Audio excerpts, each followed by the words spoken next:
Arsenal 4, Leicester City 2. Well, expected goals suggest that it was definitely the right result. Arsenal then picking up all 3 points, and what that means is that Arsenal now are level on points with Manchester City. We'll talk about Liverpool in a moment, but let's just focus on what happened in North London, Craig. Obviously, what do we take away from this? Great character, great determination from Arsenal to get across the line, or a concern that they let Leicester get back into this game? A concern that they let them get back into it, I think, because quite a few of the games for Arsenal, for me, have been, the league games anyway, have been a bit like this season, where they've been expected, and watching the game, expecting them just to go on and finish it off 3 or 4, and they haven't, and they've allowed teams to at least have a sniff. And you mentioned it, Leicester, recently promoted, been struggling. Steve Cooper, the new manager in there, has been getting some pelters from the Leicester fans about the way they're playing.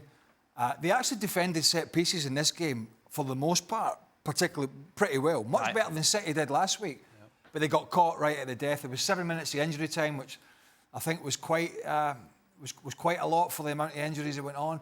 But there's no doubt Arsenal deserved to win. It just wasn't a very comprehensive job that they did on the side.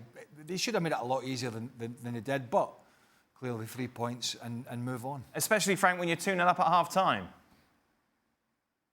Yeah, that's where I'm concerned, because, you have to finish the job. You always know, even if it's a one-way traffic game where you know that you are very much superior, you have to finish the game. 2-0 is never enough, and you really have to score that third one who puts you aside of the game and decides to a game over.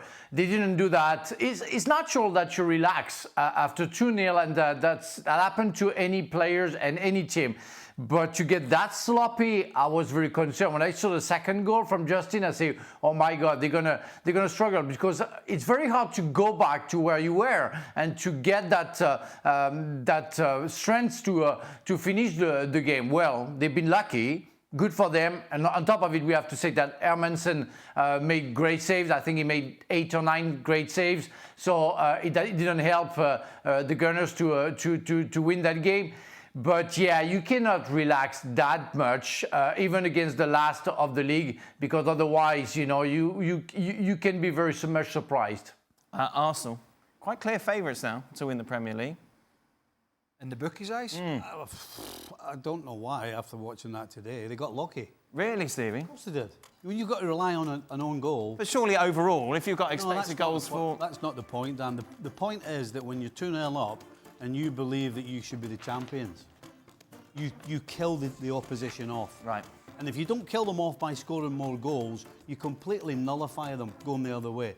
And to start the game by giving them a free kick, you're giving them an opportunity to get in your box. And the second goal, you see the amount of red jerseys that were behind that were there. That's not good enough. Number one, close the ball. If you don't close the ball, or if you do close the ball, it can't put the cross in. And then, of course, your back three, the 3 that were in the box, are all pushing forward towards the ball, which leaves a hole at the back, and they end up 2-2. Those are things you don't do. If you want to win the championship, you don't do that. If you're 2-0 up at half-time, and it finishes 2-0, thank you very much. Kill the game. Don't care if you bore the pants off the fans. You give the opposition nothing. And the fact that they got lucky with an own goal, that doesn't make them clear favourites to win anything. I think defensively, though, I think there's been 1 or 2 mistakes recently. But I think the least of his problems. I think Calafiori coming in, he's a centre back playing left back. He can play both positions.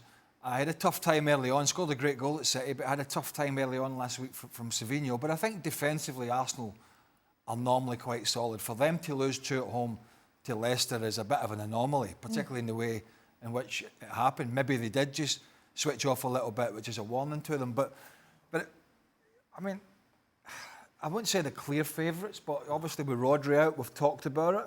There is an even better opportunity than there was at the start of the season, and it is there for Arsenal to go and grasp it. And I just hope we're putting away from an Arsenal perspective, all the excuses about it's the referee, it's this decision, it's that decision, it's that booking that didn't go our way, and he wasn't booked, and just go out and get the results. And they can't play well. They're not going to play well every week. They're not going to beat teams by 5 every week. However, I think so far this season, we have not seen... I certainly think we have a lot more to see from Arsenal in terms of the way they can play. I think they can play a lot better. And once they do, if they can put a consistent run together, they are going to be tough to beat because we know how defensively strong they are. Frank? Yeah, I really think that's...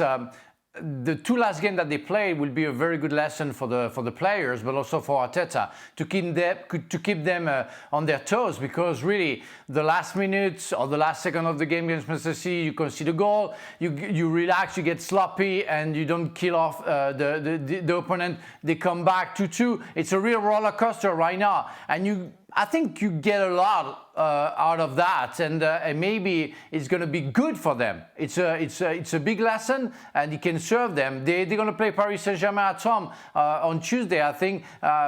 So it's a good opportunity to fix everything out and make sure that you learn from the 2 last games, and you don't want to go into surprises, because it's a lot to take, but it might be good for the future.